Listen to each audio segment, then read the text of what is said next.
শুভ সন্ধিয়া বন্ধুসকল, কি খবৰ আপোনালোকৰ? চাহ খোৱা হ'লনে বাৰু আপোনালোকৰ? আমাৰ চাহ খোৱা হোৱা নাই দিয়ক।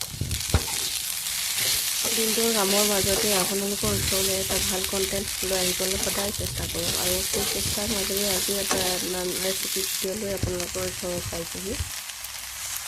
দোকানৰ বস্তু কিমান ভাল হয়, সেইবাবে ভাবিলোঁ ঘৰতেই বনাওঁ।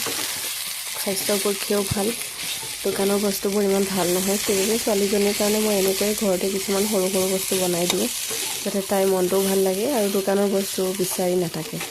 আশা কৰিলোঁ ভিডিঅ'টো চাই আপোনালোকে ভাল পাব, আৰু পেজটো ফ'ল' কৰি যাব, লাইক কৰিব, কমেণ্ট কৰিব, শ্বেয়াৰ কৰিব, আৰু যদি ভিডিঅ'টো চাই ভাল পালে এটা সুন্দৰ কমেণ্টেৰে মোৰ মনোবল বঢ়াব। ধন্যবাদ।